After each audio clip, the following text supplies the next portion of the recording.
The room went quiet. Not the normal quiet. The kind where people suddenly avoid eye contact. My brother was smiling. My parents were clapping. Someone slid a cake onto the table. It had his name on it. Not mine. It was my birthday. No one corrected it. No one even looked confused. My mother laughed and said something about how proud she was. My father lifted a glass. My brother stood there like he'd won something. I watched them. I waited. No one noticed. No one fixed it. That's when I realized something was very wrong. I'm the older brother. 31. I work in financial compliance for a logistics company. Numbers, audits, contracts. My job mostly involves noticing when things don't add up. That skill becomes a problem when the place things stop adding up is your own family. My parents have always loved my younger brother. That part wasn't new. Ryan was the kind of person people naturally gathered around. Loud. Charming. Confident in a way that made strangers trust him quickly. I was the quiet one. The one who handled things. Bills. Repairs. Paperwork. When my parents needed help with insurance forms or taxes, they called me. Ryan showed up for holidays and celebrations. I showed up for responsibilities. It worked like that for years. Or at least, I thought it did. The birthday dinner happened 3 weeks ago. My parents had invited everyone. A few cousins. 2 neighbors. My aunt. They told me it was just a small family dinner. I didn't expect anything big. I never do. But when the cake came out with Ryan's name on it, I assumed it was a joke. Ryan's birthday is 4 months after mine. Someone must have mixed it up. But nobody laughed. My mother hugged him. My father said he deserved recognition. Ryan gave a little speech about new opportunities. Everyone clapped. And I just sat there. After dinner, I helped clean the dishes. Like I always do. My mother was rinsing plates beside me. Did you know about this? I asked. She frowned like she didn't understand the question. About what? The cake.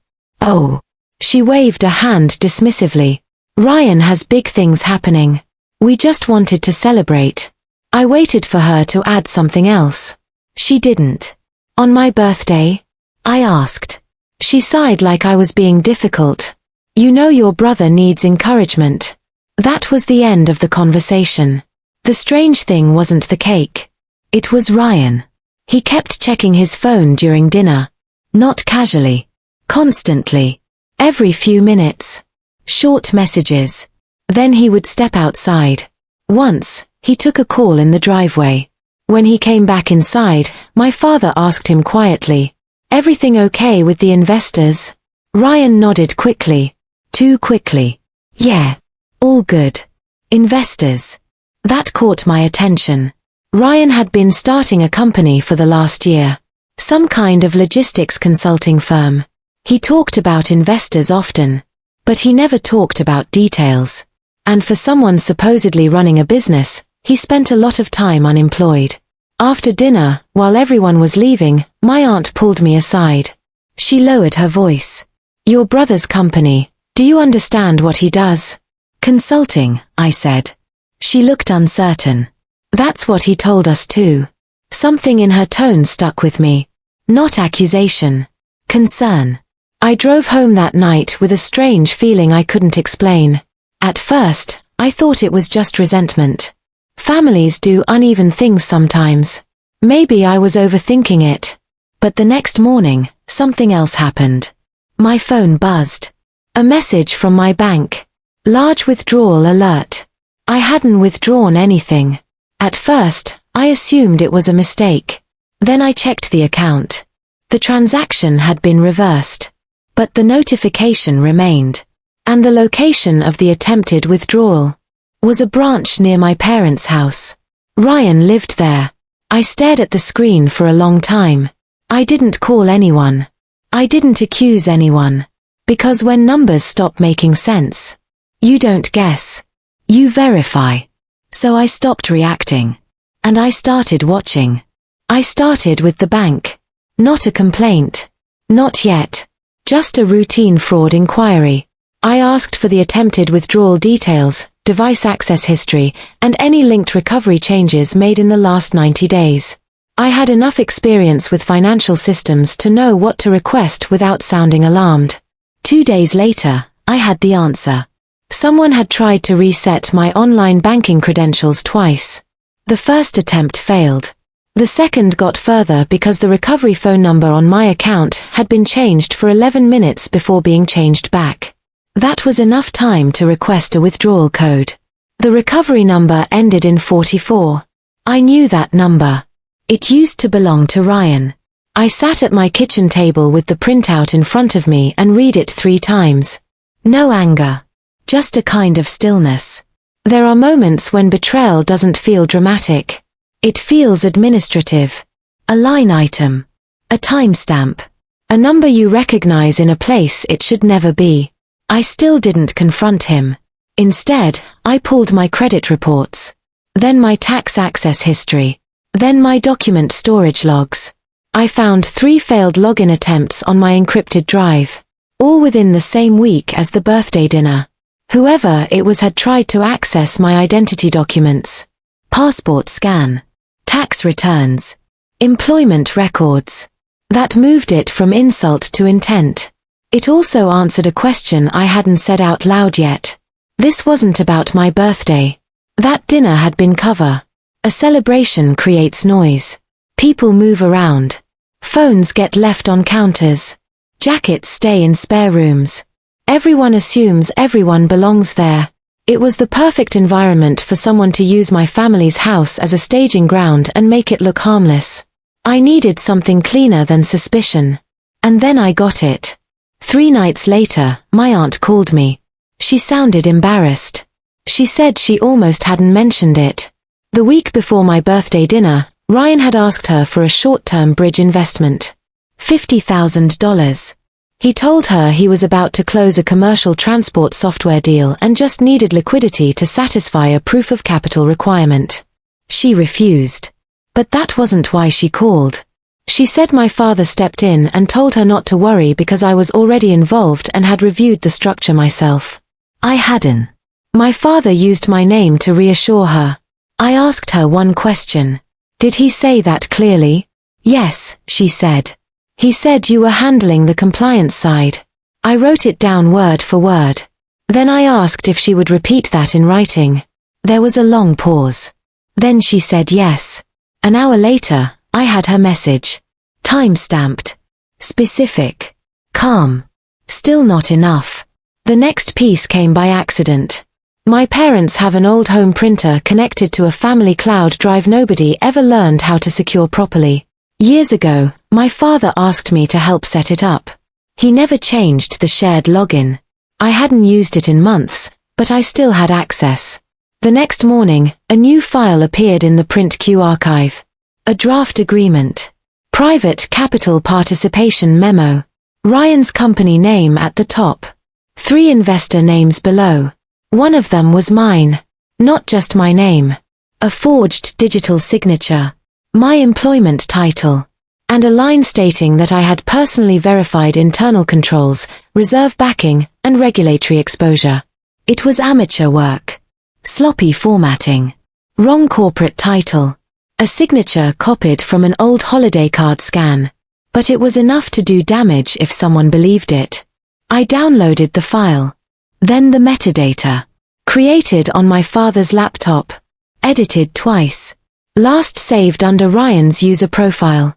I kept reading. Halfway down page 4, there was a collateral section. It listed a temporary guarantor account for operational confidence.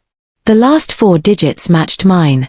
That was the moment the shape of it became clear. Ryan wasn't just using my name. He was building a financial story around me. And my parents knew enough to help him tell it. By the end of the day, I had the bank logs, the forged memo, the metadata, and my aunt's written statement saved in 3 places. I didn't call. I didn't warn them. Confronting them would have ruined everything. The first thing I did was make copies. Not just backups. Proper copies. 3 encrypted drives. 2 cloud archives. One physical folder stored in a bank safety deposit box. Evidence is fragile when it only exists in one place. And people who forge signatures rarely stop at one lie. I organized everything the same way I would at work. Timeline first. Attempted bank access. Recovery number change. Forged investment memo. Metadata from the printer server. My aunt's written statement. Then I added something else. Context. Ryan's company registration records. Public filings. Domain ownership. The supposed software company had no employees listed. No registered contracts. But it did have a payment portal connected to a business account opened 3 months earlier. And the guarantor contact email on that account was mine. Except the phone number attached to it was Ryan's old number. The same one used in the bank recovery attempt. The pattern was clean now. Ryan was presenting himself to investors as the face of the company. My father was acting as reassurance. And I was the invisible safety net. The compliance professional whose name made everything sound legitimate. Except I had never agreed to any of it. Once I understood the structure, I stopped looking for proof. I started preparing protection. I contacted a lawyer first. Not a friend. Not someone recommended by family. A corporate fraud attorney 2 cities away. I sent him a summarized packet. No speculation. Just documents. He called me the next morning. His voice was calm. But he didn't waste time. This is identity misuse tied to potential investment fraud, he said. If money has already been collected, it becomes criminal exposure quickly. I asked him the question that mattered. Am I exposed? He paused while reading. No, he said finally. Because you're documenting before funds move through your accounts. Then he gave me the advice I expected. Don't confront them. Let the structure reveal itself. Because once people start lying to investors, they rarely stop halfway. The next step was quieter. My lawyer contacted a financial crimes investigator who worked with the state's commercial fraud unit. We didn't file a public complaint yet. We opened a monitored review. That meant 2 things. First, the investigator would watch for investor transfers tied to Ryan's company. Second, if my forged memo had already been used to solicit funds, they could step in fast. 2 days later, we got confirmation. Ryan had scheduled a private investor presentation at my parents' house. Saturday afternoon. 3 guests confirmed. One of them was listed in the memo I found. The investigator asked me one question. Will you be there? Yes, I said. He told me to act normal. Bring nothing new. Just observe. Authorities prefer crimes to complete themselves clearly. It makes paperwork easier. Saturday arrived quietly. The house looked exactly the same as it had during my birthday dinner. My mother prepared food. My father set up chairs in the living room. Ryan was confident. He walked around explaining things into his phone, rehearsing numbers. When he saw me arrive, he smiled. Perfect timing, he said. Good to have the compliance guy here. I nodded. Just visiting, I said. He laughed like that was a joke. The investors arrived 20 minutes later. 3 people. 2 middle-aged men. 1 woman with a tablet already open. Ryan started his presentation. Slides. Projected revenue. Transport software claims. My name appeared on the 4th slide.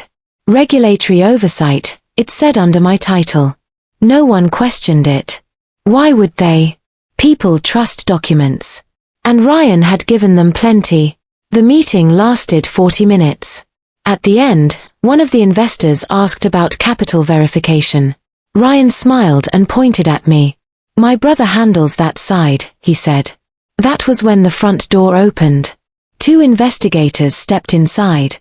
Behind them was my lawyer. The room froze. Ryan turned slowly toward me. My father looked confused.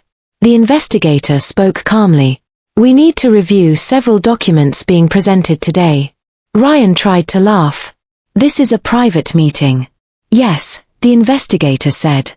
And we believe fraudulent representations are being made here. Ryan's smile faded. My father looked at me. "Did you do this?" he asked quietly.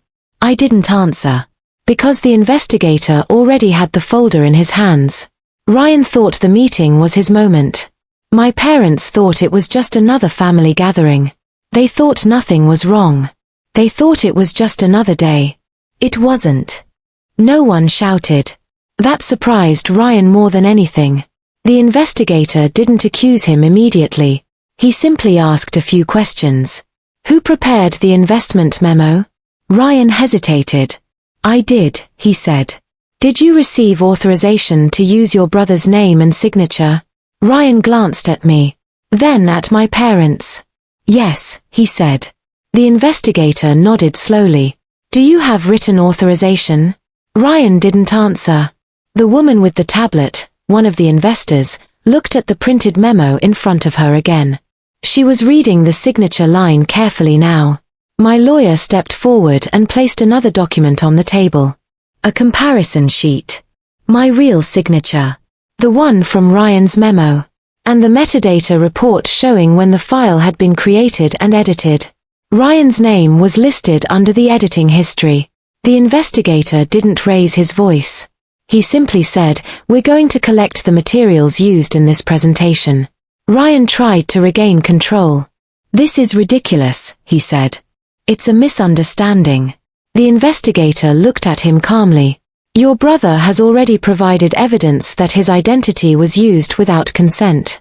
Ryan turned toward me again. "You went to the police." I finally spoke. I protected myself.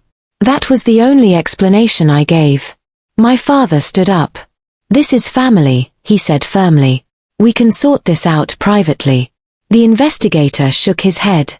Once financial solicitation involves falsified documentation, it's no longer private. The room stayed quiet after that. The investors were no longer relaxed guests. They were witnesses now. The woman with the tablet closed it slowly. One of the men asked a simple question. How much of this was real? Ryan didn't answer. Because there wasn't a good answer. The investigator collected the presentation laptop.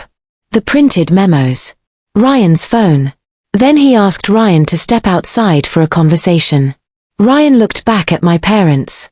Neither of them followed him. They stayed in the living room. My mother sat down slowly. My father stared at the table where the comparison sheet still lay. I didn't say anything to them. There was nothing left to explain. The evidence had already spoken. The investigation moved quickly after that. Ryan's investor outreach emails were reviewed. Several used the same memo with my forged signature. 2 people had already transferred preliminary funds. Those transactions were frozen before they cleared. The fraud charges weren't dramatic. Just procedural. Identity misuse. Attempted financial misrepresentation. Document falsification tied to investment solicitation. Ryan hired a lawyer within a week. My parents stopped calling me during that time. I didn't contact them either. My lawyer handled everything that involved my name. My accounts were flagged and protected. My employer was notified before rumors could reach them. The documentation made the situation clear. I wasn't involved. I had been used. And I had documented it before the money moved. That mattered.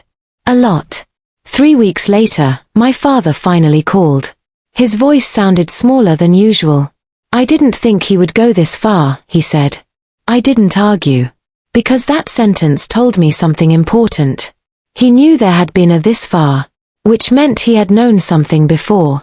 He asked if we could meet. I told him not right now. Not while the investigation was still open. Silence followed. Then he said something else. "You could have just talked to us." I looked at the folder still sitting on my desk. The bank logs. The forged memo. The investor list. Talking wouldn't have changed any of it. Evidence did. I handled it the safest way, I said. He didn't argue. He just said goodbye. Life didn't suddenly become perfect. Families don't reset that easily. But something did change. The pressure to pretend things were normal disappeared. Ryan's company stopped existing. The website went offline. The investor meeting never happened again. And my name was no longer attached to anything that didn't belong to me. A few nights after everything settled, I drove past my parents' house. The same house where my birthday dinner happened. The same dining room where my brother's cake had been placed in front of me. The lights were on inside. But the driveway was empty. No cars. No visitors. No celebrations. I didn't stop. I just kept driving. When I got home, I made tea and sat in the quiet apartment I'd lived in for years. No noise. No messages. No explanations needed. And for the first time in weeks, nothing felt unfinished. That night, everything was quiet.